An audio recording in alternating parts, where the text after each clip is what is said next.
The air conditioning in the showroom was on full blast, but I could still feel the sweat beating on my forehead. Not from the heat, but from excitement. At 75, you don't make purchases like this every day. In fact, I'd never done anything like it in my entire life. The shiny black sedan stood under the spotlights like a jewel in a jewelry store window. Ivory-colored leather seats, chrome details, natural wood dashboard. This is exactly the kind of car I saw in magazines 50 years ago when I worked as a simple clerk in the court and could only afford dreams. "Are you sure you want this particular model, Mr. Caldwell?" The young salesman named Jason nervously adjusted his tie.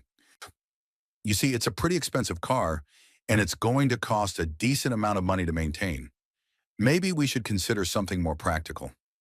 I looked at him over my glasses. In my 40 years as a bailiff, I'd learned to read people like an open book. Jason wasn't questioning my ability to pay. I'd already written the check, and it was on his desk. He just didn't understand why an old man would want such luxury. In his eyes, I could see the question. Was this grandfather really going to spend so much money on a car? "Young man," I said, running my hand over the hood. "How old are you?" "28, sir." When I was 28, I too thought that the best was yet to come, that I could buy anything I wanted when I made enough money. "Do you know how long I've waited for this moment?" Jason shook his head, clearly intrigued. 47 years. 47 years I drove past the car dealership window on my way to work every morning and dreamed of having a car like this. I saved every dollar, denied myself vacations, bought clothes at cheap stores. All for the future, all for the day when I could afford luxury. I opened the driver's door and got behind the wheel. The seat adjusted perfectly to my figure with a quiet mechanical hiss. The steering wheel felt like it was molded into my hands, and the leather was soft and pleasant to the touch. The smell of new leather filled my nostrils, mingling with the faint scent of expensive wood and metal. "And then Dorothy died," I continued without getting out of the car.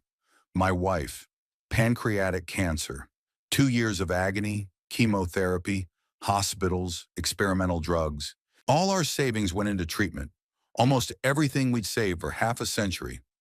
Jason stood next to the open door and was silent. In his eyes, I saw understanding, mixed with sympathy. After the funeral, I sat at home thinking, what's next? Wait for death? Continue to save money for a rainy day? And what if the rainy day has already come and lasted for 6 months? What if it's time to stop waiting and start living? I turned on the ignition. The engine started quietly, almost inaudibly, and only a slight vibration let me know that the powerful machine was alive. Multicolored indicators on the dashboard lit up, giving the impression of a spaceship. "I have exactly what this car is worth in my bank account," I said. "It's not much until retirement, but it's enough for a modest life. I'll never have the money to buy a car like this again." Jason nodded and handed me a set of keys in an elegant leather case. "Got it, Mr. Caldwell. Would you like me to show you all the functions? There's quite a bit of electronics in here." We spent the next hour exploring the car in great detail. Jason patiently explained how the satellite navigation worked, how to adjust the memory seats, how to use the security system and parking sensors. I was listening intently, taking mental notes, but part of my mind was far away. I remember when I was young, pestering my father to buy a car. Not such a luxurious one, of course, just to get to work and not to depend on public transportation. My father always shook his head. "First the house, then the family, and the car can wait." We did buy a house, small but cozy. The family came along, Margaret was born, and the car waited. Then there were years when every dollar was spent on diapers, baby food, clothes for our growing daughter. Margaret wanted a bicycle, they bought a bicycle. She wanted a piano for music lessons, so she bought a piano. She wanted to go to summer camp with her classmates. They sent her to camp. The car waited patiently for its turn. Then college. 4 years of study at a prestigious university cost a fortune. I worked overtime, took extra cases, saved every dime. I spent my weekends filing court documents at home. Margaret graduated magna cum laude. We were proud of her accomplishments. The car was still waiting. My daughter's wedding was the next major expense. The lavish celebration she deserved. A white designer dress, fresh flowers, a banquet hall at the best restaurant in town, an orchestra. I was happy to see her joyful face as she walked down the aisle in my arms. The car could have waited a little longer. My daughter's happiness was more important. Then came the grandson, Brandon. When Margaret divorced 5 years after the wedding, I helped her with child support. Private daycare, good school, tutoring, university. Again, all the same expenses, only more. Brandon grew up, got an education, found a job with a logistics company. Finally, he could think about himself. But then Dorothy got sick. Mr. Caldwell, all the paperwork's ready. Jason's voice brought me back to reality. The car was officially yours. The insurance is done. The registration is complete. Would you like me to walk you to the exit? No, thanks. I can handle it. I drove slowly out of the dealership and onto Mount Rainier's Main Street. The steering wheel was perfect, and every movement was transmitted to the car instantly. The engine was so quiet I almost didn't hear it. In the rearview mirror, I could see Jason waving goodbye as he stood at the entrance to the cabin. At the first stoplight, an old shabby car with rusty sides and a dented bumper pulled up next to me. Behind the wheel sat a man about my age in a faded shirt. He looked at my car, then at me, and I saw a familiar expression in his eyes. Envy mixed with regret. The same look I'd cast at luxury cars myself all those long years ago. The traffic light turned green, and I started smoothly. The car accelerated softly and quietly. For the first time in the months since Dorothy's death, I felt something like joy. Not happiness, it was a long way off, but the satisfaction of having finally done something for myself.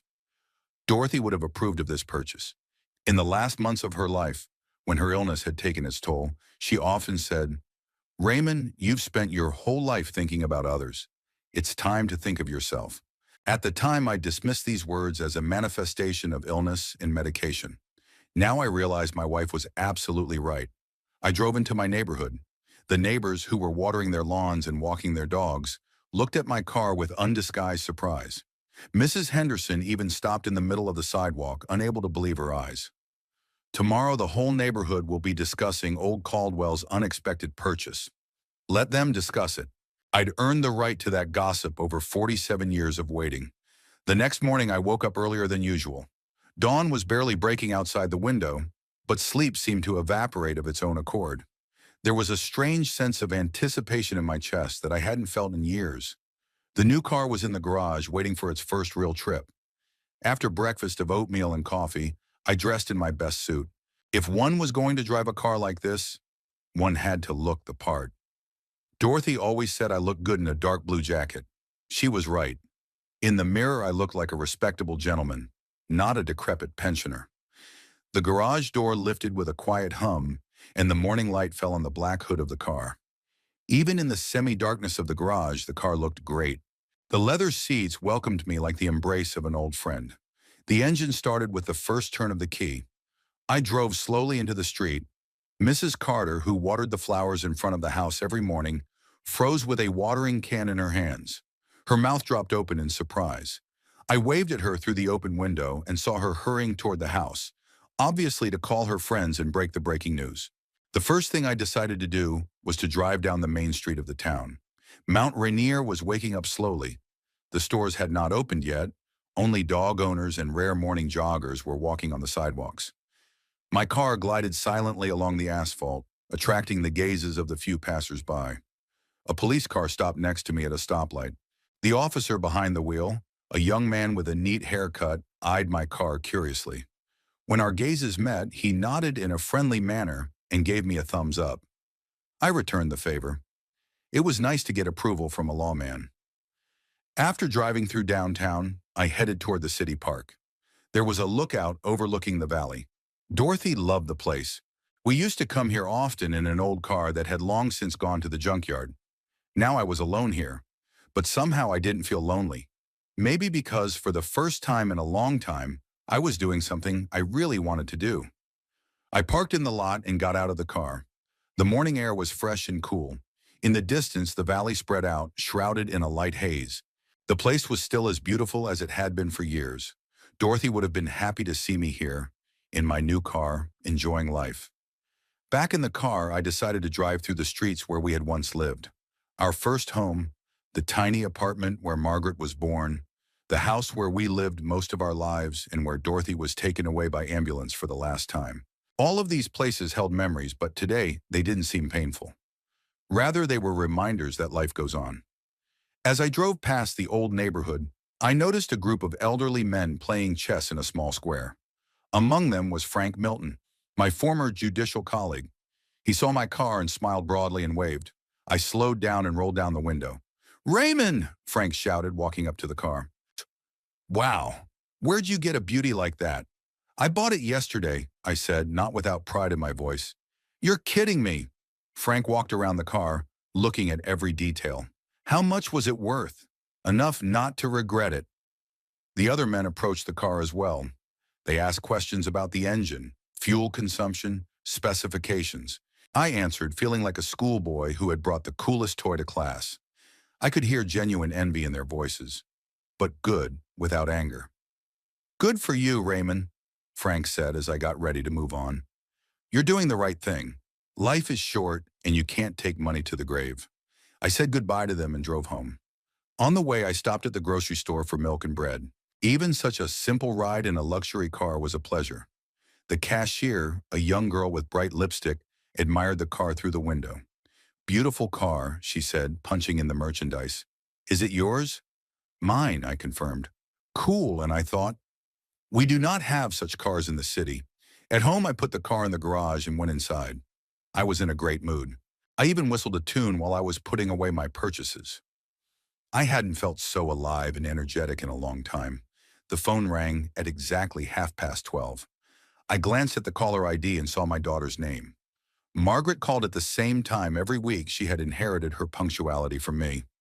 "Hi, Daddy." My daughter's voice sounded strained. "How are you?" "Fine. How are you?" "Daddy," Mrs. Henderson called me. "She said you bought an expensive car." "Is that true?" I mentally cursed. The neighbor didn't waste any time. "It's true. I bought it yesterday." There was a pause. I could almost physically feel Margaret gathering her courage for her next question. "Daddy, how much did it cost?" "That's enough." "That's not an answer. We were talking about how you need to be careful with money. You're not young anymore. There could be unexpected health expenses." "Margaret," I interrupted her, "I'm 75 years old, not 150. I'm perfectly capable of making decisions about my spending." "But Dad, that car must have cost a fortune. What if something happened to you? What if you need money for medical treatment or a caregiver?" In her voice, I heard not only worry, but something else. Fear. Fear that Daddy's money might not be enough for what she thought was important. Her own future. "Darling, I've been saving for a rainy day all my life. Your education, your wedding, helping out with Brandon, those were all my rainy days, and I was happy to spend every dime I had. Now it's time to spend some on myself." "But the car! Why do you need such an expensive car? You hardly ever go anywhere." "That's exactly why I need it. To start driving." "Dad, be reasonable. You could buy something more modest, more practical." "Margaret, I've been sensible for 40 years. 40 years of buying only what was practical and necessary. Maybe it's time to stop being so sensible." The daughter was silent. I could hear her heavy breathing through the tube. "I'm just worried about you," she finally said. "I know, and I appreciate your concern. But the decision's already been made, and I'm not changing it. And what will Brandon say when he finds out?" That's it. The real reason she called. Not concern for my health or my financial well-being. It's fear of what my son will say.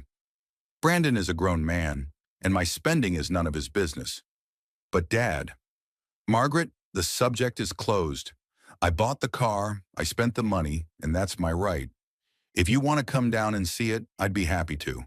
If you don't, that's no problem. One more pause. "Okay, Dad, just drive safe, okay?" I will." After my daughter hung up, I sat back in my chair and thought. Margaret's reaction was predictable, but no less painful. She didn't see me as someone who had a right to his own desires, but as a family resource to be saved for future needs, for her needs and the needs of her son. I spent the rest of the day at home reading the car manual and planning future trips. I wanted to go to the ocean, to the mountains, to places that Dorothy and I had been meaning to go for a long time, but had put off until later. Now the later was here. The invitation to the family dinner came 3 days after we bought the car. Margaret called on Thursday morning and suggested we come over Sunday at 1 UN. There was a strange cheerfulness in her voice, a sure sign that the car talk wasn't over yet. Sure, Brandon will be there too, she added at the end of the conversation. He'd been wanting to see his grandfather for a long time. I grinned. Brandon only wanted to see when he needed something. The last time we chatted was at Christmas dinner, where he'd sat for the allotted time staring at his phone before citing important business and disappearing. Sunday morning I shaved thoroughly, put on my best suit and polished my shoes. If the family decided to interrogate me, let them see that I was in great shape and in complete control. The car was again attracting admiring glances on the way to my daughter's house. At one of the stops, a motorcyclist, a young guy in a leather jacket, stopped next to my car. He took a long look at the interior, then raised his thumb and nodded. I gave him the same gesture. It's nice to have people who know about cars approve of your choice. Margaret's house was in an upscale neighborhood on the edge of town, a 2-story structure with a neat lawn and flower beds. I'd helped with the down payment when she'd bought the property after her divorce. At the time, I thought it was a good investment in my daughter and grandson's future. As I parked in the driveway, I noticed Margaret's neighbors looking out their windows. Cars like this must have been rare in their neighborhood too. One of the neighbors, a middle-aged man wearing gardening gloves, even paused watering the plants and openly eyed my car. Margaret met me at the door with a strained smile. She looked tired, with shadows under her eyes and her hair carelessly pinned back in a ponytail. At 43, her daughter was still an attractive woman, but being a single mom and worrying about the future had taken its toll. "Hi, Daddy." She kissed me on the cheek. "How'd you get here?" It was great. The car ran like a dream. Margaret cringed at the mention of a car. "Come on in. Dinner's almost ready." In the living room, Brandon sat on the couch, staring at his clipboard.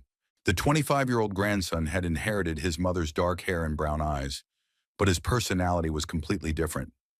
Where Margaret was cautious and judicious, Brandon was characterized by impulsiveness and self-assurance. "Hi, Grandpa." He lifted his head from the screen but didn't get up from the couch. "I heard you got rich." "I bought a car, not won the lottery." "Yeah, my mom told me about it." "That must be some car, huh?" I could hear the curiosity in his voice.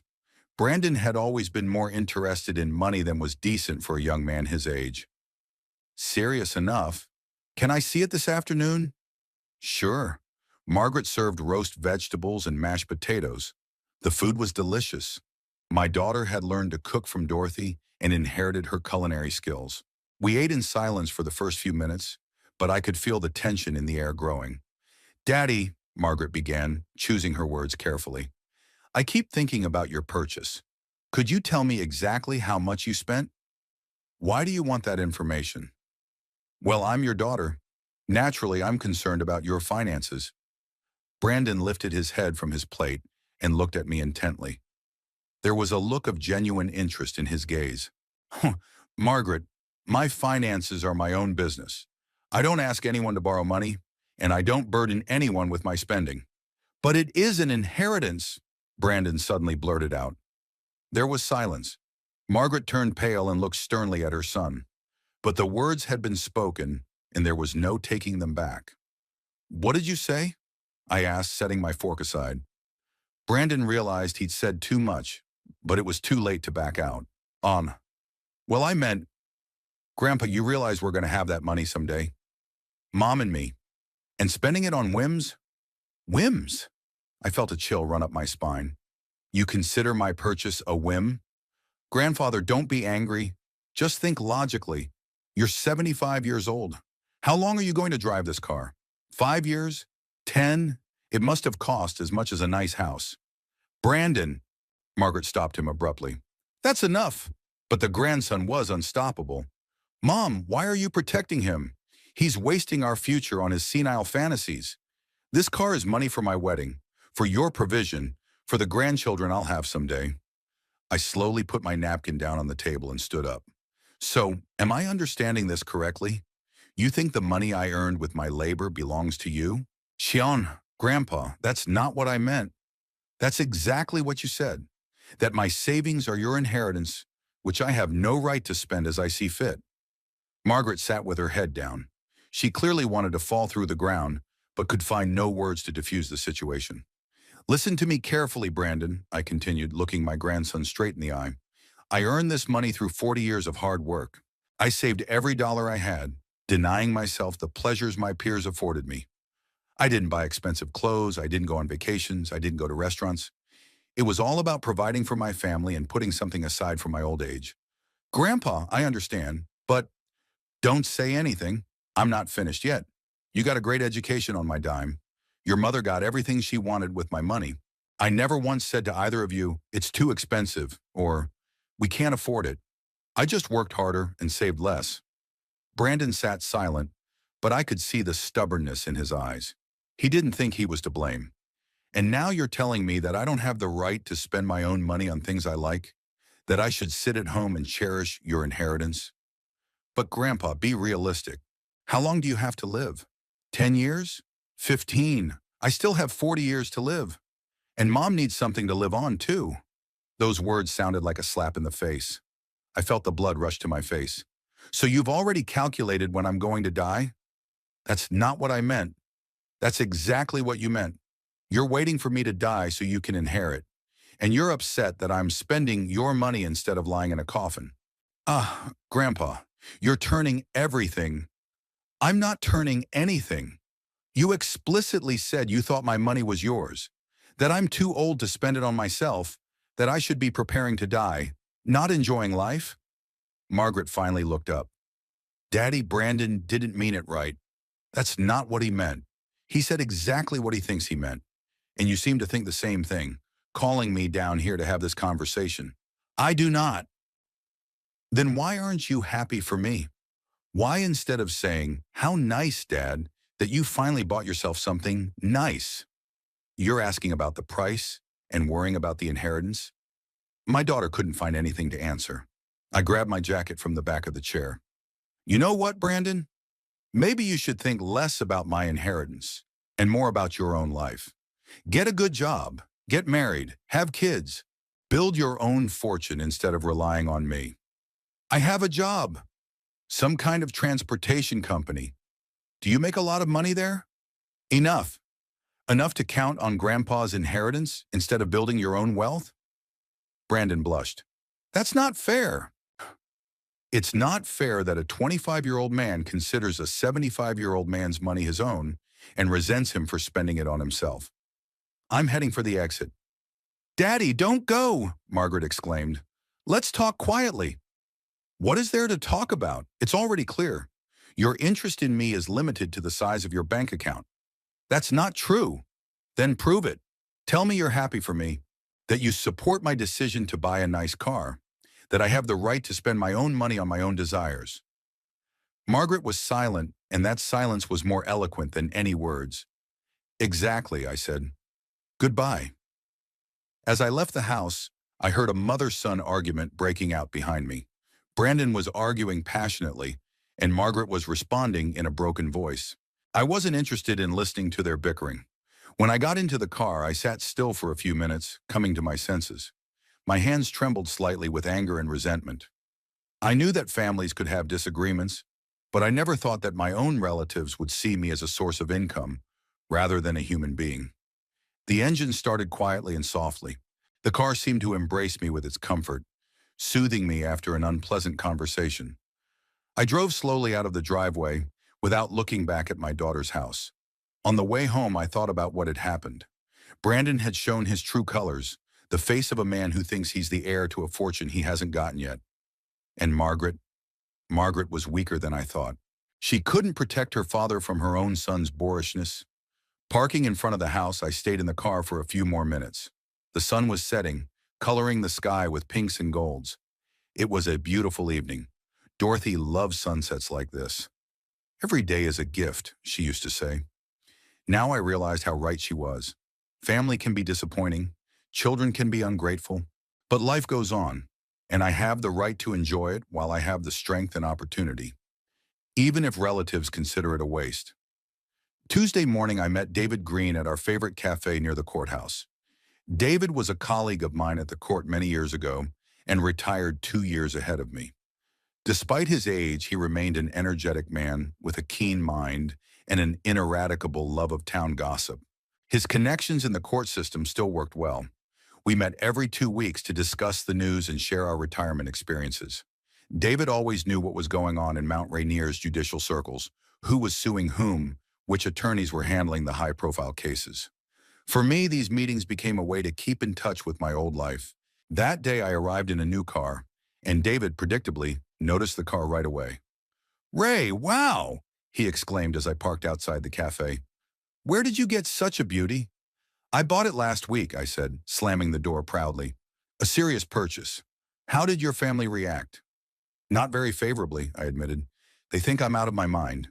David shook his head sympathetically. He was a widower himself, and he knew what it was like to make his own decisions after years of married life. We ordered coffee and settled down at our usual table in the corner. David talked about the latest court scandals, and I shared my travel plans. The conversation flowed slowly and pleasantly until David frowned, remembering something unpleasant. "Ray, listen, don't you have a grandson who works for a logistics company?" "What's his name?" "Brandon?" "Yeah, Brandon. Why?" "I just saw a young man that looked a lot like you in Roger Stanley's office yesterday. Last name on the records was Caldwell." I froze with a cup in my hand. Roger Stanley's name was well known to anyone who worked in the court system. This lawyer specialized in elderly incapacity cases and had a reputation for being willing to do anything to win a case. "You sure it was Stanley?" "Yeah, that bastard's a real piece of work. Remember Mrs. Parker's case 3 years ago?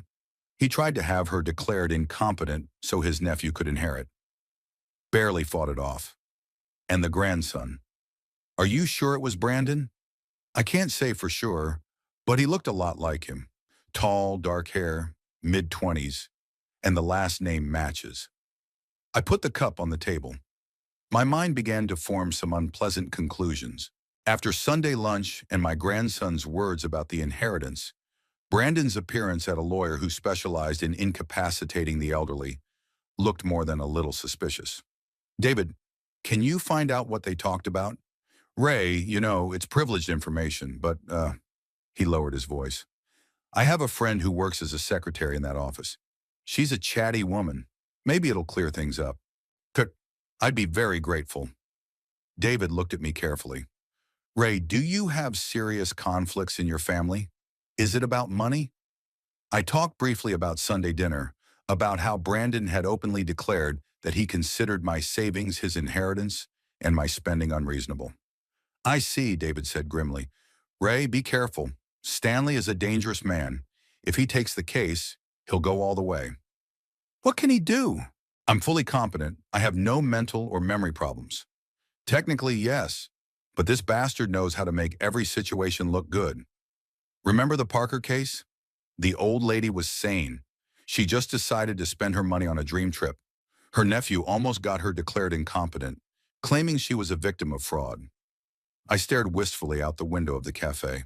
People were passing by, hurrying about their business, unaware of the dramas being played out in other people's families. Would my own grandson be willing to declare me crazy for money? "David, if you hear anything..." "Sure, I'll call you right away." We said goodbye and I drove home in my new car. On the way, I thought about what I'd heard. Maybe David was wrong. Maybe it was just a namesake. But an inner voice, honed by 40 years of working with people, suggested that the coincidences here were too obvious. At home, I sat back in my chair and tried to analyze the situation objectively. What did Brandon know about my finances? What could he have told the lawyer? Buying an expensive car might indeed seem like an unwise expenditure for someone my age, especially if you presented the case the way Brandon probably did. I remembered my grandson's words, "You should be getting ready for eternal rest by now." At the time, they had seemed to me just the rudeness of a spoiled young man. Now I realized it was more than that. It was a plan. I woke up the next morning with a clear head and a clear plan of action. The night brought not only rest, but also an understanding of what needed to be done. 40 years of working in the court system couldn't go to waste. I had seen many cases where relatives tried to declare elderly people incapacitated for the sake of gaining control of their estates. After breakfast, I sat down at the desk in my office and pulled out a file folder. The first order of business was to analyze my own situation through the eyes of the enemy. What could Brandon use against me? What arguments would the court find persuasive? Buying an expensive car was certainly their main trump card. $60,000 for a 75-year-old retiree does seem like a big spend, but I could easily prove that it was my money, saved by honest labor, and that I had every right to spend it. The conflict at the family dinner is another argument in their favor. They would probably present my reaction as a manifestation of senile aggressiveness and inadequacy. But here, too, counter-arguments could be found. Any reasonable person has a right to resent being told that their own money belongs to their heirs. I opened a desk drawer and took out a notebook containing the phone numbers of all my acquaintances. I needed witnesses who could attest to my legal capacity, people I interacted with on a regular basis and who saw me in a normal setting. The first person I called was Dr. Russell, my primary care physician. We had known each other for 15 years, and he gave me regular checkups. Dr. Russell, it's Raymond Caldwell. Ray, how are you? It's been a while. I'm fine. Listen, doctor, I need a medical report, as detailed as possible. Anything wrong? Family problems. I need to confirm that I'm of sound mind and memory. Dr. Russell was quiet. He was an experienced doctor and obviously understood what he was talking about. I understand. Can you come back tomorrow morning? We'll do a full examination, run all the necessary tests. I'll be there at 10:00 a.m. Next, I called Frank Milton, a former colleague I'd met a few days earlier in the park. Frank, remember the other day when we talked about my new car? Of course I remember. It's beautiful. Could you confirm in writing that I seemed reasonable and sane? That buying a car didn't seem like a case of senile dementia to you? Ray, what's going on? I briefly explained the situation. Frank cursed in juicy language. Bastard. He's trying to make his own grandfather look like a fool for money. Sure, I'll write up a statement. And I can get a few other guys from our company to testify. After talking to Frank, I made a list of people who could speak in my defense. Neighbors, friends, former colleagues, doctors. All told, I've got about 15 people. That should be enough to prove my competency. But defense was only half the battle. We had to go on the offensive, and that required information about the enemy. I pulled out the notes I kept when I was a bailiff. The habit of recording all the important details had helped me in many cases. Now that habit could prove to be a lifesaver. What did I know about Brandon? 25 years old, works as a manager for a logistics company called Global Logistics. Single, lives in a rented apartment. He got his education on my dime, but he didn't make much progress. His salary, judging by his lifestyle, is not very high, which raises an interesting question. Where did he get the money for an expensive lawyer? Roger Stanley's services cost a lot of money. Was Brandon willing to go into debt for this case, or had he already found a way to finance it? I picked up the phone and called David. David, can you find out from your friend if he and Stanley have talked about paying for the services? I'll try to find out. Why do you want to know? I want to see how serious Brandon is about this. If he's willing to pay out of his own pocket, it's a long shot. Makes sense. I'll call you back in a couple hours. While I was waiting for David's call, I decided to do some research of my own. I found the Global Logistics website on the internet and studied the company's information. It's a large trucking firm with nationwide operations. About 300 employees, several branches in neighboring states. The website had a page with management contacts.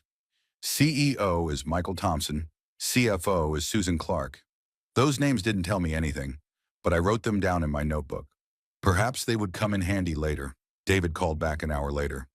Ray, interesting information. Your grandson asked Stanley if he could pay for services after he got control of your accounts. I felt a chill run down my spine. So he's planning to pay the lawyer with my own money? That's right. Stanley replied that such a scheme was possible if the court appointed a guardian, and the guardian found the legal fees reasonable. That's a lot of nerve. That's not all. Based on the conversation, they plan to file as early as next week. Stanley said we can't delay. Every new expense strengthens their position. So I was running out of time. I had to act quickly and decisively. After talking to David, I sat down at my computer and began researching information about Roger Stanley's business. There were several articles on the internet about his activities. He didn't win every case, but he had a serious reputation. I was particularly interested in Mrs. Parker's case that David had mentioned. An elderly woman decided to spend her life savings on a trip around the world.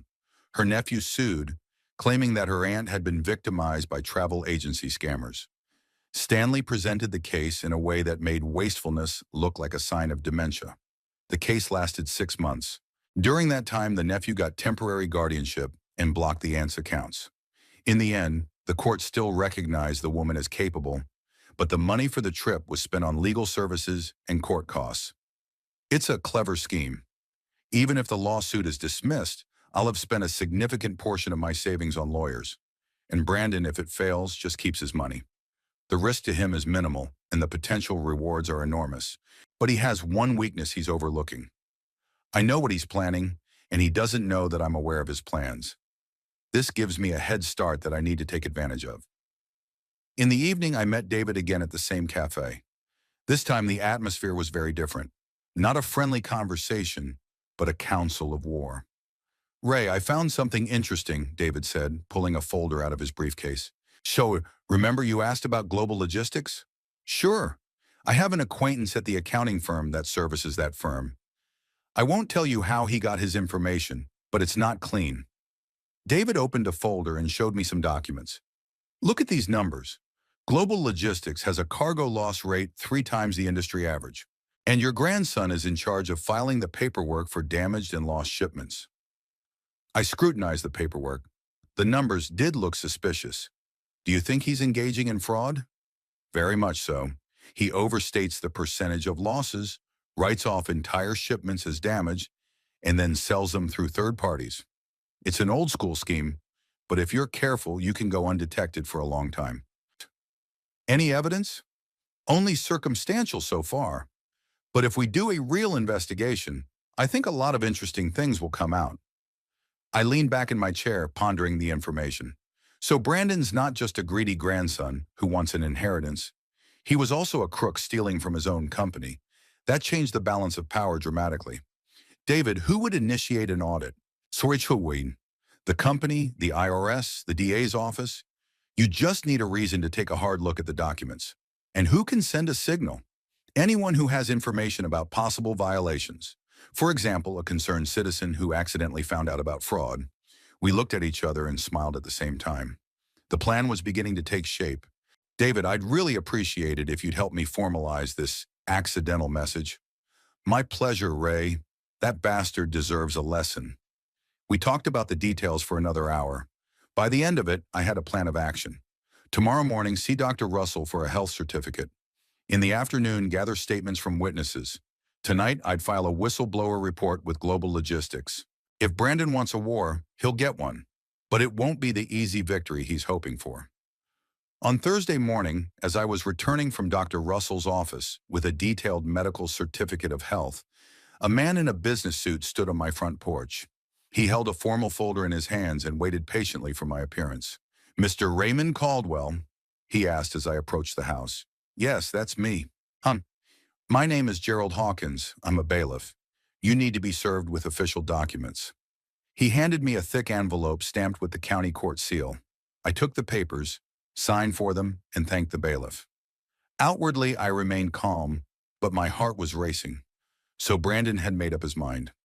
After waiting for the executor to leave, I went into the house and sat down at the kitchen table to study the paperwork. The petition was filed yesterday afternoon in Mount Rainier District Court. The plaintiff is Brandon Collins' grandson.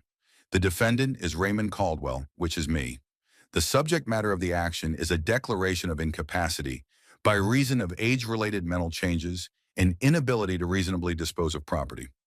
I read the entire statement carefully. Brandon and his attorney had done a thorough job. The document was well written and looked convincing to a person who was not familiar with the real situation. The main argument was the purchase of an expensive car. The plaintiff claimed that the defendant spent $60,000 on a luxury car despite his age and limited transportation needs. This spending was characterized as unreasonable and inappropriate for an elderly person's living situation. The second argument concerned my behavior at a family dinner. According to Brandon's version of events, I displayed aggression and inadequacy when the relatives attempted to sensitively draw my attention to the unreasonableness of the purchase. It was alleged that I yelled at my daughter and grandson, accusing them of self-serving motives. The third point was the most painful. Brandon wrote that after my grandmother's death, I allegedly began to show signs of depression and social isolation that may have affected my ability to make rational decisions. Attached to the application was the testimony of two witnesses. The first witness was Margaret herself. My own daughter signed a document confirming her son's version of my inappropriate behavior at a family dinner and expressing grave concern about her father's mental state.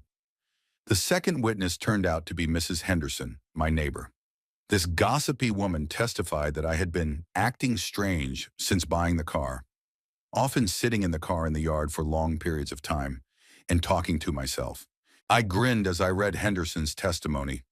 The old bitch had been peeping at me from the window and had turned my quiet musings in the car into a sign of insanity. I bet she was happy to contribute to her neighbor's family drama. The court hearing was set for Monday, 4 days later, a preliminary hearing where the court was to decide whether there were grounds to proceed with the case. If the court found the plaintiff's arguments sufficient, a medical evaluation and a full trial would be scheduled. I set the papers aside and poured myself a cup of coffee. I needed to keep my mind clear and not get emotional. Anger at Brandon and disappointment in Margaret could wait. What mattered most right now was preparing for the trial. The first thing I did was call a lawyer. Not Roger Stanley, of course, but Patricia Wolfe, who had handled my cases for many years and had a reputation for honesty and competence. Patricia was about my age, recently widowed, but still working in a small private office. Patricia, this is Raymond Caldwell. I need legal help right away. Ray, I haven't heard your voice in a while. What's up? I summarized the situation. Patricia listened attentively, occasionally asking clarifying questions. I see, she said finally. Roger Stanley is on the case? Then we need to prepare seriously. He's a dangerous opponent. Can you come to my office in an hour? I'll be there. Patricia's office was in an old building downtown. Small office, modest surroundings, but professional and reliable. Patricia met me in the reception area and showed me to her office. Let me see some documents, she said, sitting down at her desk. I handed her the subpoena and the application. Patricia scrutinized the papers, making notes in the margins. It's a good case, she acknowledged. Stanley knows his job, but we have a good chance of a defense. Tell us more about the automobile purchase. Was it a spontaneous expenditure or a deliberate decision? I talked about how I'd dreamed of such a car for a long time, how I'd saved up, how I'd made the decision after Dorothy's death. Patricia nodded, writing down the main points. Great. Not the impulsive spending of a crazy person, but the conscious decision of a man who decided to spend his own savings on a lifelong dream. What about the family conflict? I was honest about Sunday lunch, about Brandon's words about the inheritance, about my reaction to his insolence. I see. Your reaction was completely appropriate. Any man has a right to resent being told his money belongs to someone else. What about the daughter's testimony? Would that hurt the case too much? Patricia frowned. The testimony of close relatives does carry a lot of weight in cases like this, but we can challenge their motives. If we can prove that the daughter is acting under the influence of her son and is also interested in receiving the inheritance, the court will be more critical of her words. We discussed defense strategy. Patricia suggested gathering as much evidence of my capacity as possible. Medical certificates, testimony of independent witnesses, documents on reasonable financial management. I already have a note from Dr. Russell, I said, and several friends are willing to testify in my favor. That's fine, but it may not be enough. You need something else to discredit the plaintiff or question his motives. I paused for a moment, thinking. It was too soon to tell Patricia about Brandon's possible machinations at work. That information would come in handy later if the case came to a full trial. Patricia, how much time do we have to prepare? 4 days till Monday. That's not enough time, but we can prepare a basic defense. The main task at the preliminary hearing is to convince the judge that the plaintiff's arguments are insufficient to proceed. After meeting with my lawyer, I went home to continue my preparation. On the way, I thought about how quickly life has changed. A week ago, I was the happy owner of a new car, enjoying my first rides and planning trips. Now I was preparing to defend my legal capacity in court. At home, another piece of unpleasant news was waiting for me. There was a message on the answering machine from Margaret. Dad, I know you received the court papers. Please don't be angry with me. I didn't want to sign those depositions, but Brandon said it was best for everyone. That you could get help and stop making unwise spending. Call me, please. We need to talk. I didn't bother to call back. What's there to talk about? My daughter had betrayed me by signing a false statement. Whatever her motives, the fact remains. David called that evening. Ray, how's the paperwork coming? I got the subpoena. The hearing's Monday. They're moving fast. What about our plan? I'm filing a notice with the IRS in the DA's office tomorrow morning. I think it's the right time. I agree. Let Brandon get in trouble too. The next day I did file 2 reports, one with the IRS and one with the district attorney's office. In both cases, I identified myself as a concerned citizen who happened to know about possible fraud at Global Logistics. I attached copies of the documents David had provided and asked for an audit. Officials took the reports seriously. The numbers did look suspicious, and the authorities had been paying particular attention to corporate fraud lately. I spent Saturday and Sunday preparing for the trial. I met with witnesses, gathered documents, rehearsed possible answers to the judge's questions. Patricia worked tirelessly, researching case law and preparing defense arguments. Sunday night, she called with good news. Ray, I found several similar cases that the courts dismissed at the preliminary hearing stage. In most cases, the judges held that large expenditures alone are not proof of incapacity unless there is medical evidence. Yeah, that's encouraging. Yeah, but it's too soon to relax. Stanley knows these precedents too, and he's probably prepared counter-arguments. Be prepared for a tough interrogation. Monday morning, I put on my best suit, shaved, and drove to court in my new car. If I was to defend the right to make this purchase, let everyone see that I looked dignified behind the wheel of a luxury car. In front of the courthouse entrance, I saw Brandon and Margaret. The grandson was wearing an expensive suit, apparently specially purchased for the occasion. The daughter looked pale and anxious. When our eyes met, she looked away.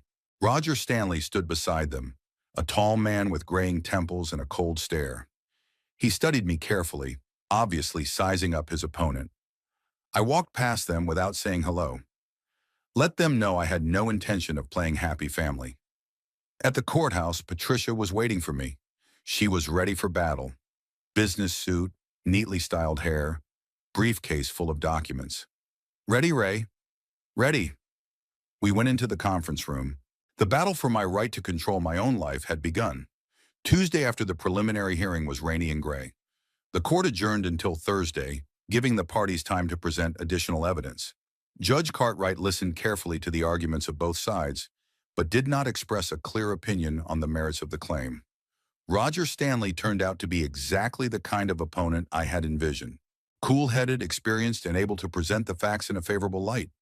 He spoke of my purchase as a clear sign of a senile insanity and portrayed my reaction at the family dinner as aggressive and inadequate. Patricia held her ground, making counter-arguments and citing precedents.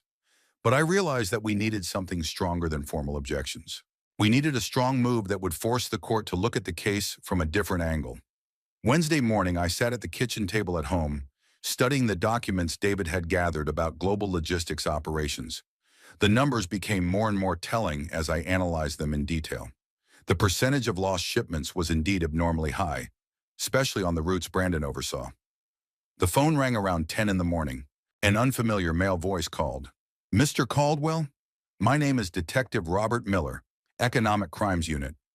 I'd like to see you about the information you provided to the DA's office.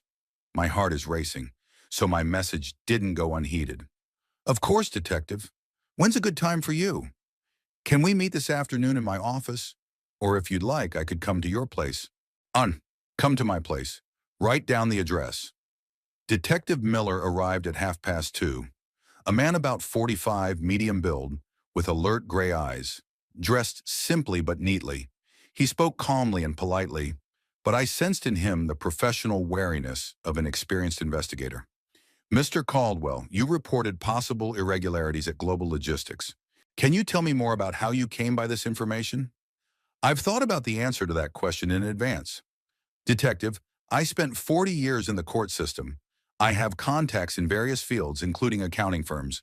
One of them happened to mention this firm's strange cargo loss rates. I was curious, so I asked to see the documents. And what made you suspicious? The percentage of losses is 3 times the industry average. This is either extremely inefficient work or fraud. Given that the company has been around for many years and has a good reputation, the second option seems more likely. The detective nodded and wrote something down in his notebook. Do you have any personal ties to this company? Familiarity among the employees? That's the key question. I decided to be as honest as possible, but careful. Detective, my grandson works for this company as a manager, Brandon Collins. But my interest in scrutiny is not a family matter, it's a civic one. Fraud must be stopped no matter who's doing it. I see. Does your grandson know that you've come forward with this information? No, he doesn't. Miller looked at me carefully. Or, Mr. Caldwell, I have to tell you that we've already started a preliminary check. The documents you provided do look suspicious, but for a full investigation, we'll need more detailed data from the company itself. And how will you get that? Well, there are several ways. We can request the documents formally through the courts. We can ask the company's management for voluntary cooperation. Or we can conduct a surprise inspection and seize documents. Which option do you prefer? It depends on the circumstances. If there is reason to believe that evidence may be destroyed, a surprise inspection is preferable. I've been thinking. Brandon was not yet aware that law enforcement might be interested in his activities. But if he did, he'd probably try to cover his tracks. Detective, when do you plan to start the active phase of the investigation? In the next few days. Maybe as soon as tomorrow or the day after that. That's good. Miller's up, getting ready to leave. Mr. Caldwell, if you have any additional information about possible violations, please contact me. Here's my card. After the detective left, I felt a surge of satisfaction. The plan was working. As Brandon prepared for the trial, thinking he was the hunter, he didn't realize he had become the game. That same evening, I got a call from David.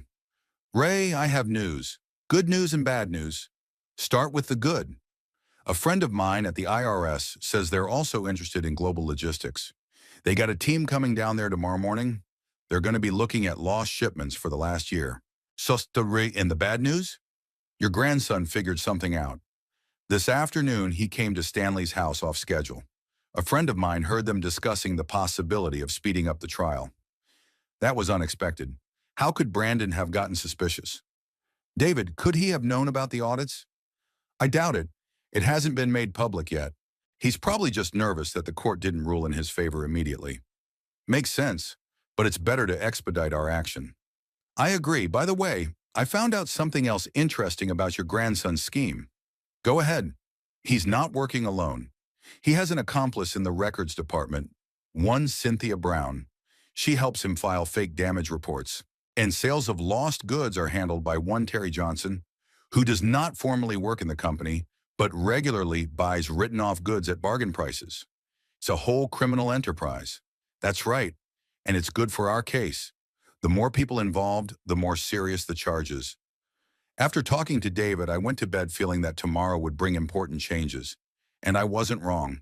Thursday morning, while I was eating breakfast, Detective Miller called. Mr. Caldwell, we're searching global logistics today. We're seizing paperwork on lost shipments. Your grandson is at work, so he'll know what we're doing soon enough. I understand. I want to warn you, he may contact you and try to find out if you had anything to do with the investigation.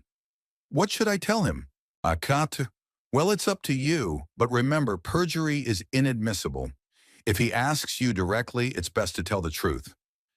At 10:30 in the morning, I received a phone call from an anxious Margaret. Daddy, did you hear? There's been a search at Brandon's work. Some detectives are seizing documents. I heard. What's it about? Brandon says they suspect the company of cargo fraud. That's bullshit. He's been doing an honest day's work for 3 years. I didn't say anything. Let my daughter draw her own conclusions. Dad, don't you think this has something to do with our trial? Maybe someone's trying to hurt Brandon before the trial. Margaret, I don't think a search of a major company is about a family feud. But the coincidence is too strange. Strange indeed. but not in the way my daughter thought. At 2 o'clock in the afternoon, I got a call from Brandon himself. His voice was shaking with anger and fear. Sarla, Grandpa, I need to talk to you. It's urgent. About what? About what's going on at my job. I think you know more than you're letting on. Brandon, I have no idea what you're talking about. Don't lie, there's too many coincidences. First you buy a fancy car, then we sue, and now all of a sudden, my work is being searched. What's the connection? You're trying to hurt me. You want me fired or arrested so I can't make a case against you. I almost laughed at the audacity of that statement. Brandon, do you seriously think I can organize a search of a major company? I don't know how you did it, but I'm sure you did it.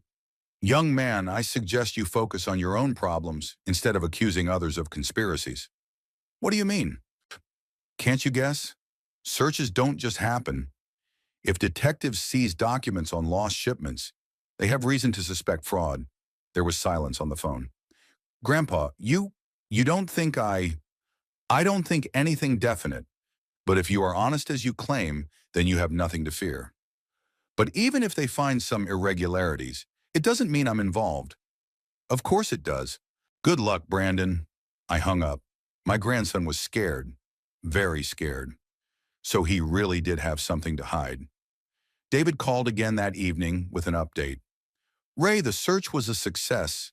They seized boxes and boxes of documents. Your grandson and 2 other employees have been suspended pending investigation. They're working fast. That's not all. Detectives found correspondence on Brandon's computer with buyers of lost merchandise. Guy wasn't too careful with his emails. So there's proof? More than enough. I think he'll be called in for questioning in a day or two, and then it won't be long before he's arrested. I leaned back in my chair thinking about what had happened. The plan was working better than I could have hoped. Tomorrow was the crucial hearing on my competency, but now I had a powerful weapon against the plaintiff. Roger Stanley must have already known about his client's problems. I wonder how he'll get out of it. It's hard to ask for a declaration of incompetence from a man whose grandson is on trial for fraud. Patricia called late last night. Ray, I heard about your grandson's problems. Is that true? It's true. He's been suspended for suspected fraud. That's great. This changes things dramatically. Tomorrow in court, we can question the plaintiff's motives. A man who breaks the law himself can hardly be objective about other people's behavior. Do you think this will help? I do. Judge Cartwright is a very ethical judge. If the plaintiff is found to be in trouble with the law, he'll be highly skeptical of his claims. As I fell asleep, I thought about how the situation had changed in a few days. Brandon had started the game thinking of himself as the hunter and me as the defenseless victim. Now the roles have reversed. Tomorrow in court, he'll learn what it means to play against an experienced opponent. 40 years in the court system has taught me a lot, including the fact that in any game, it's not who makes the first move that wins, but who makes the last. Thursday morning, I woke up with the feeling that today would decide my fate. The sun was shining outside the window, which seemed like a good omen. I shaved thoroughly, put on my best dark blue suit, and polished my shoes to a shine. If I was to prove my competence today, my appearance had to support my argument flawlessly. I ate my breakfast quietly, reading the morning paper without hurry. The local news mentioned a search at Global Logistics, but no details. Just a report that law enforcement was investigating possible irregularities at the logistics company. Brandon's name was not mentioned. At 8:01 a.m. sharp, I got a call from Patricia. Ray, you ready for the fight tonight? Ready as I'll ever be. Good, good.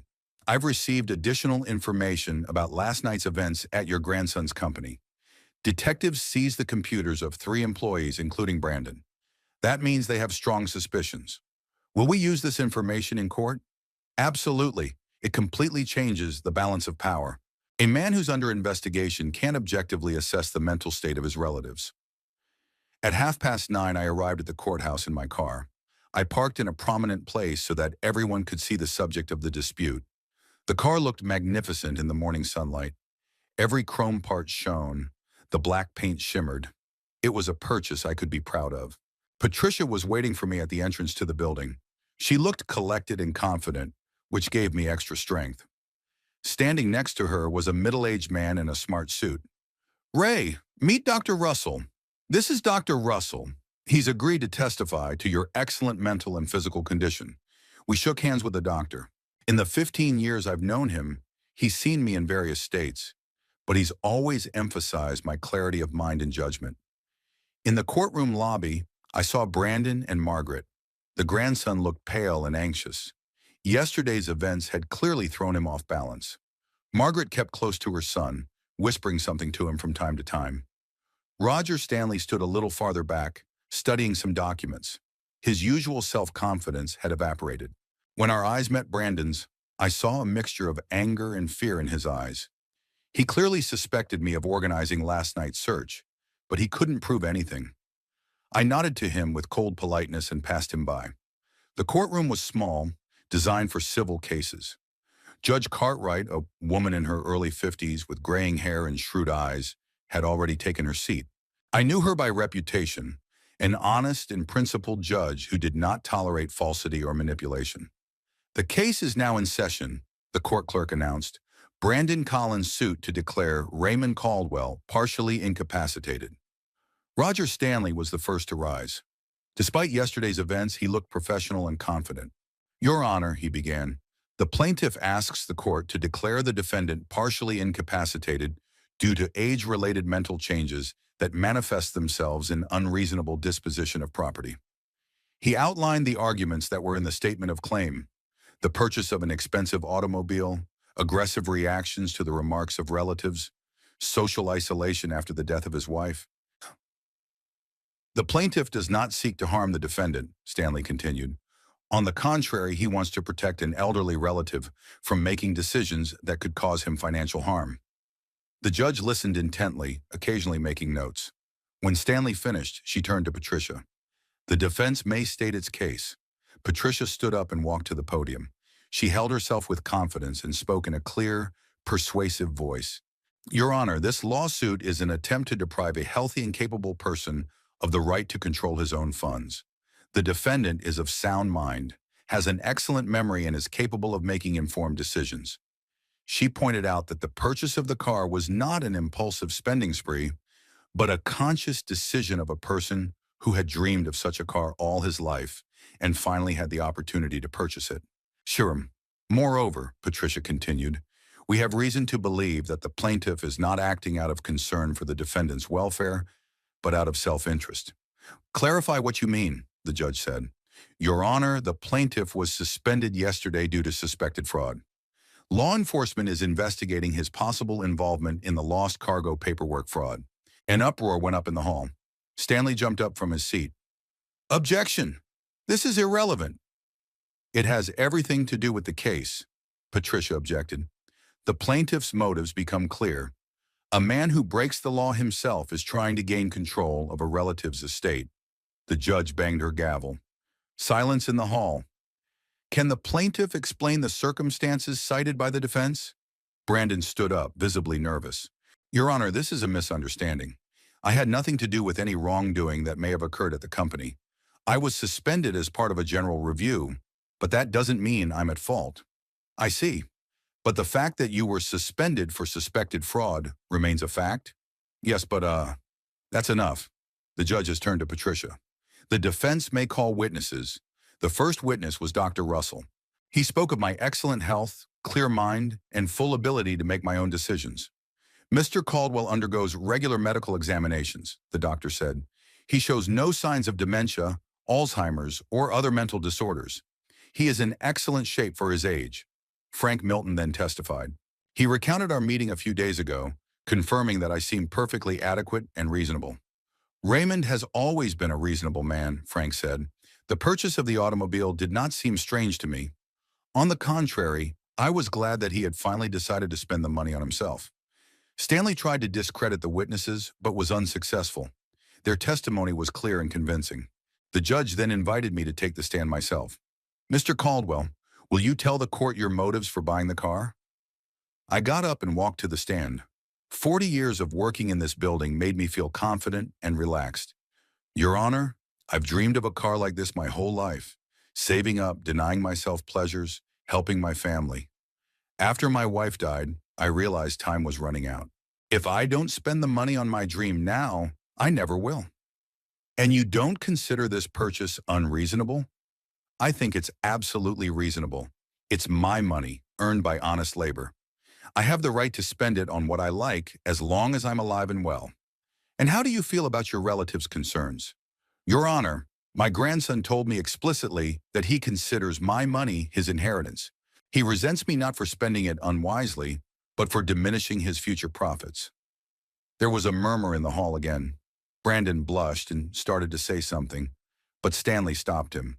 The judge turned to me. Mr. Caldwell, do you have evidence of the plaintiff's self-interested motives? Yes, Your Honor. I pulled from my briefcase the transcripts of conversations I'd had since the conflict. During a family dinner, my grandson literally said, "This is our inheritance. This car is going to be mine, and it's time for you to get ready for eternal rest." I recorded these words immediately after the incident. I then revealed that Brandon had consulted with an attorney even before formally going to court, planning to pay for the services at my expense after receiving custody. Moreover, I continued, yesterday's events show the true character of the plaintiff. A man who cheats his employer and steals shipments is trying to portray me as inadequate. Who here is really incapable of distinguishing between the legitimate and the illegitimate? Stanley tried to object, but his arguments sounded unconvincing. The fact of Brandon's suspension spoke for itself. The judge called a recess for a decision. We went out into the hallway where reporters were waiting for us.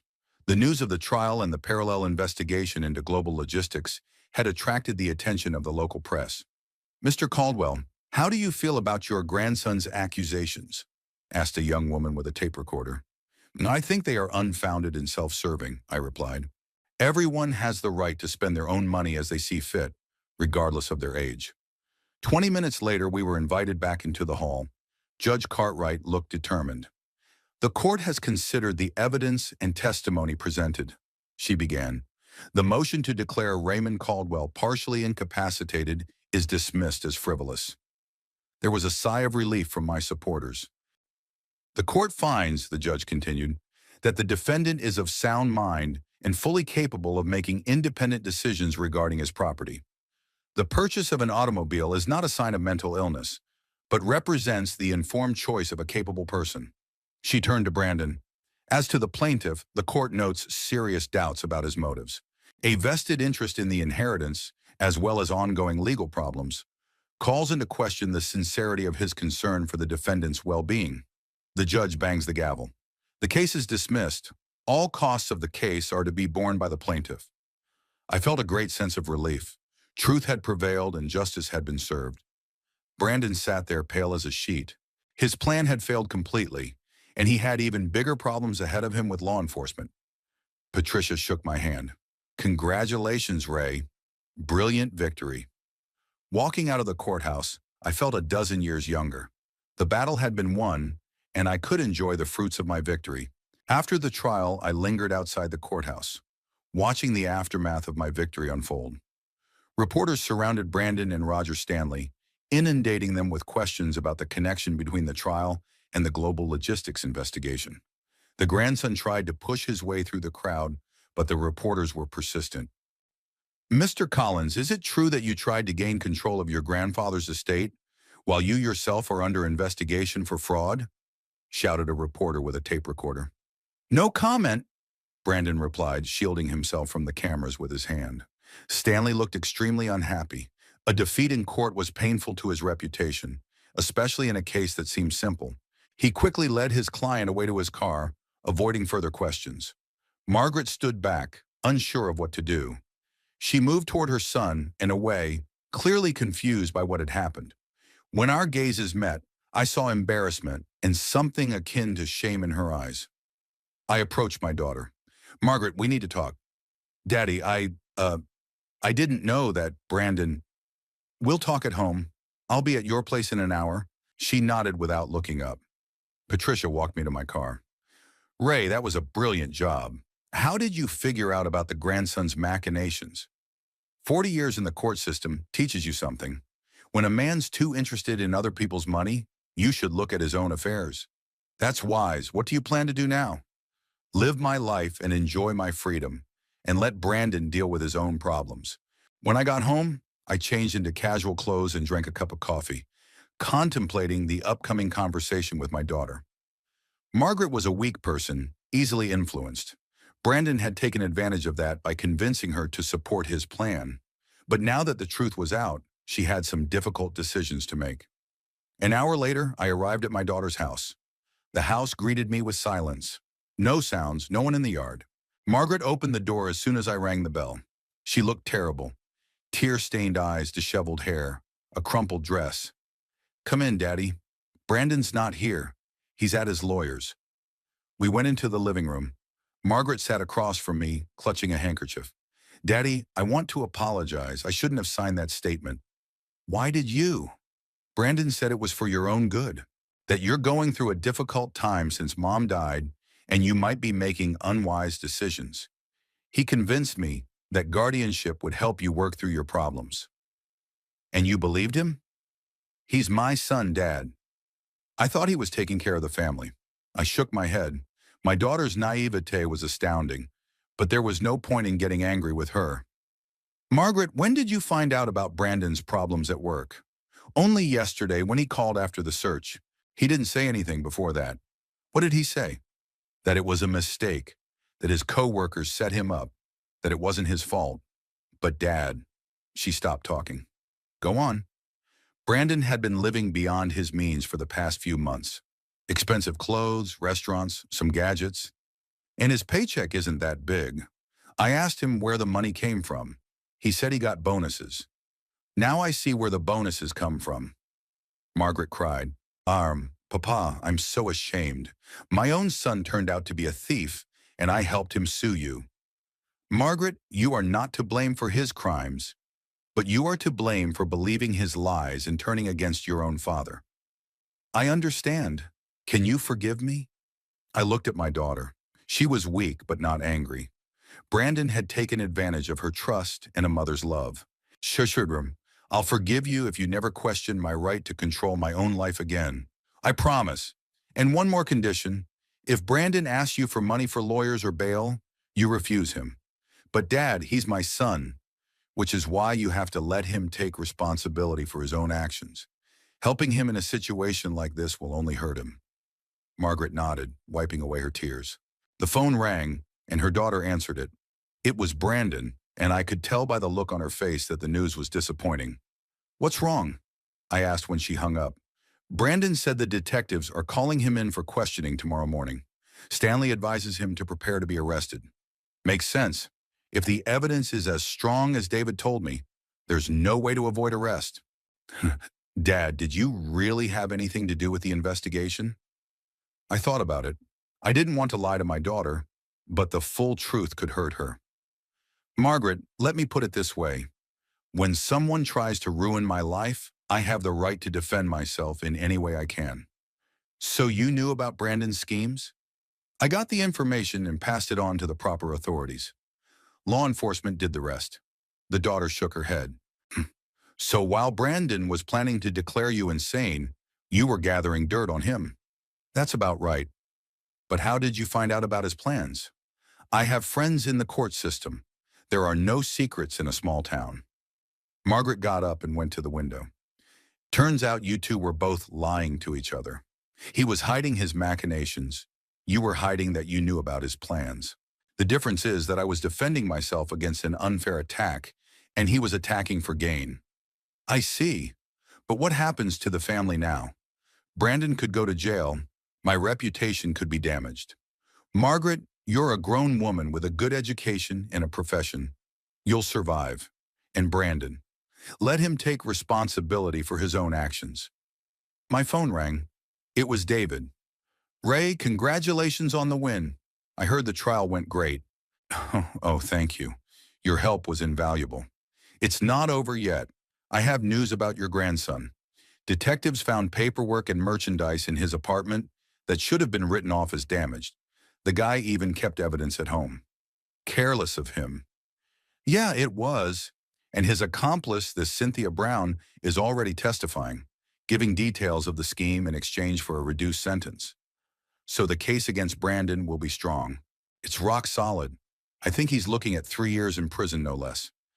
After I spoke to David, I informed my daughter of the new circumstances. She accepted the news with doom. Daddy, I'm so ashamed of my son. How could I have raised him so badly? Margaret, don't blame yourself. Brandon is a grown man. He chose this path. But I should have seen the signs. Money that shouldn't be there. Strange explanations. A mother always believes her child. It's normal. And now what? How am I going to look people in the eye? Everyone will know my son is a thief, and I helped him sue his own father. Time heals. In a year or two, it'll be forgotten. There'll be new gossip.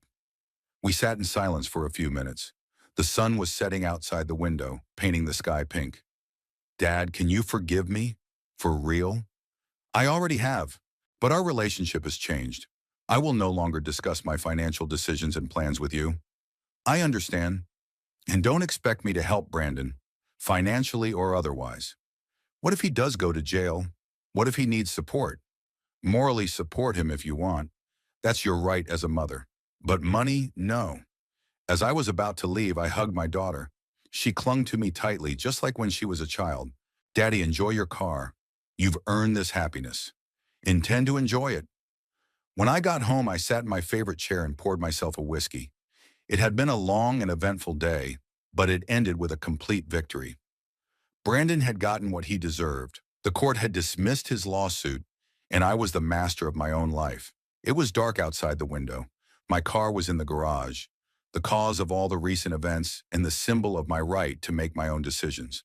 Tomorrow I would drive it somewhere far away, perhaps to the ocean. I have the time, the money, and the desire to enjoy life. And let Brandon get ready to meet the detectives and think about the consequences of his greed. The lesson he's learned is one he'll remember for a long time. Saturday morning, I woke up with a feeling of complete freedom. The sun was shining outside the window. Birds were singing in the garden, and my car was waiting in the garage, a symbol of victory over those who tried to deprive me of the right to my own life. Yesterday's events seemed like a distant dream, but their consequences were quite real. After a leisurely breakfast, I dressed in comfortable pants and shirt, took my travel bag, and headed for the garage. The car greeted me with the familiar glint of chrome and flawless lines. Every time I got behind the wheel, I felt the same feeling as the first day I bought it, a mixture of pride and satisfaction at having made the right decision. Today I was planning a long drive to the ocean. The place where Dorothy and I had once honeymooned was a 3-hour drive from Mount Rainier. We often talked about going back there when the time and opportunity arose. The time never came during my wife's lifetime, but now I had both a dream car and complete freedom to manage my time. The engine started with the first turn of the key, quiet and powerful. I pulled out of the garage and drove slowly down my street, enjoying the morning silence. The neighbors were still asleep, and only Mrs. Henderson was watering the flowers in front of the house. When she saw me, she waved her hand with a strained smile. Yesterday's papers had already carried the news of Brandon's trial and arrest to the whole neighborhood. Now the gossipy girl knew her testimony was helping the crook.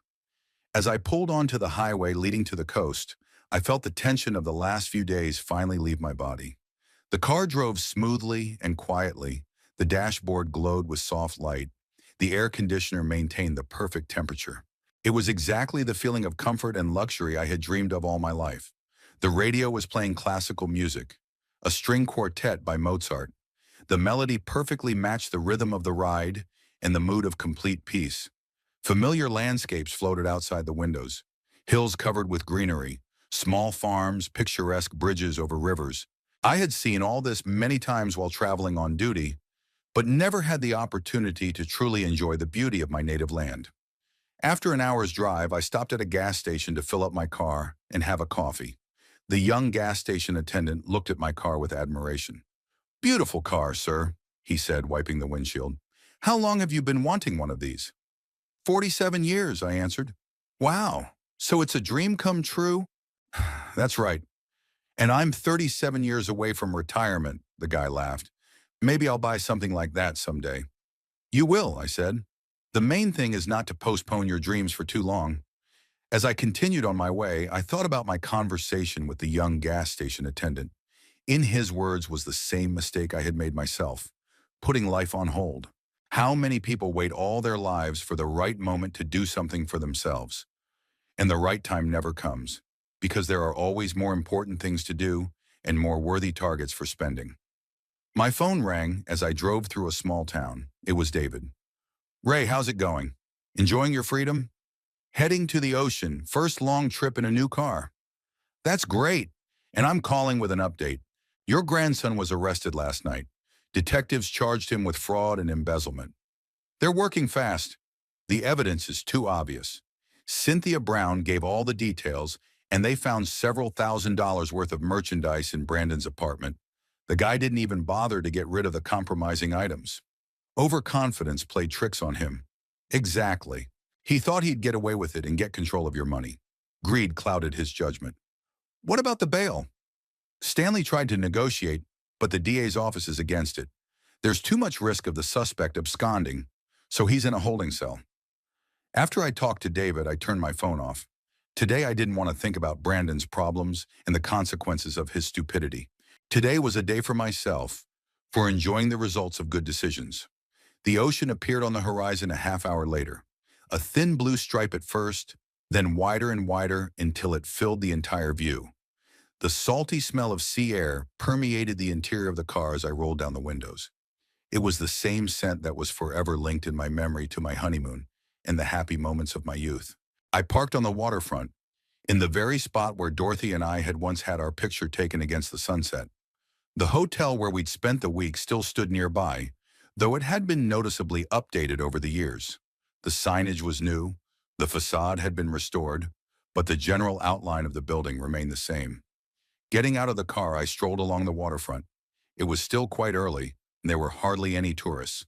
Only fishermen were casting their rods from the pier, and rare morning walkers were enjoying the fresh air. I sat down on a bench overlooking the ocean and let myself sink into memories. 46 years ago, Dorothy and I sat on this same bench and made plans for the future. A home, a family, a career, traveling. Everything seemed attainable and close at hand. We were young, full of energy, and confident that there was an eternity ahead to fulfill our dreams. Reality turned out to be more complicated than the plans. We built a house, we had a family, our career was going well. But traveling kept getting put off for later. First, we had to save up for the down payment on the house. Then Margaret came along and all the money went to the baby. Then her education, the wedding, helping with the grandchild. And then Dorothy got sick and there was no more traveling. Now I was sitting on the same bench but alone. I had the keys to my dream car in my pocket, I had enough money in my bank account to live comfortably, and I had all the time in the world. But there was no one to share the joy with. It was silly to be sad, though. Dorothy would be happy to see me here. She always said that men don't know how to live for themselves, that we think too much about duties and too little about our own desires. When I die, she said in her last months, don't turn into a recluse. Buy what you want, go where you dream of going. Live the life we planned to live together. Her words seemed premature to me at the time. I didn't want to think about life without her. Now I realized that my wife was right. She was preparing me for loneliness and giving me permission to be happy. Back to the car, I decided to drive around the neighborhood. I remembered a scenic road along the cliffs that offered stunning views of the ocean. When I was young, Dorothy and I had dreamed of driving down it in a nice car instead of our old jalopy. The road was even more beautiful than in my memory. The serpentine winds between the rocks, rising high above the water, then descending almost to the edge of the surf. My car easily took the turns. The engine worked without strain, even on the ascents. It was pure driving pleasure, like I had never experienced before. At one of the observation decks, I stopped to admire the panorama. The ocean stretched to the horizon, waves crashing on the rocks below, seagulls circling in the wind. A young couple on a motorcycle parked next to me. They were admiring my car. "Excuse me, sir," the young man addressed me. "Could we take a picture next to your car? We have never seen such beauty." "Of course," I smiled. "Would you like me to take a picture of you against the ocean?" We spent a few minutes taking pictures of each other and exchanging impressions of the trip. The young men were from a neighboring state, traveling up the coast on their honeymoon. In their enthusiastic faces, I saw a reflection of my own youth. "Sir, how many years have you dreamed of having a car like this?" the girl asked. "Almost half a century," I answered. "Wow! And you've been saving all that time?" "No, I saved for other things." And this one I bought when I retired and realized that I couldn't wait any longer. That's wise, the young man nodded. We want to buy a dream car someday too. Buy sooner rather than later, I advised. Time goes faster than it seems. I made my way back home at a leisurely pace, stopping at interesting places and enjoying every minute of the trip. It was exactly the kind of trip Dorothy and I had dreamed of, unhurried, comfortable, and full of experiences. Arriving in Mount Rainier in the evening, I felt completely satisfied with the day. The car had proved that it was not just an expensive toy, but a real tool for enjoying life. Waiting for me at home was a message on my answering machine from Patricia. Ray, the paper called. They want to interview you about how the elderly to protect their rights. I think it's a good idea. Give me a call back if you agree. I thought about it and decided to say yes. Maybe my story would help other elderly people not to give up in front of greedy relatives and defend the right to their own lives. In the evening, sitting in my favorite chair with a glass of wine, I reflected on the events of the past few days. Brandon had tried to beat me by using his youth and chutzpah against my age. He thought an old man wouldn't be able to fight back against an energetic grandson, but he miscalculated. Experience and knowledge proved stronger than youthful self-confidence. 40 years in the court system gave me an understanding of how the world works, how people work, and how to protect my interests. Brandon thought he was playing against a helpless old man. In reality, he was playing against a professional who knew the rules of the game better than he did. Tomorrow I planned another trip to the mountains where Dorothy and I were once going to spend a vacation. I have time, money, and a nice car. I have the freedom to do what I want, when I want, and how I want. And Brandon has a holding cell and the prospect of several years behind bars. Justice was served and everyone got what they deserved.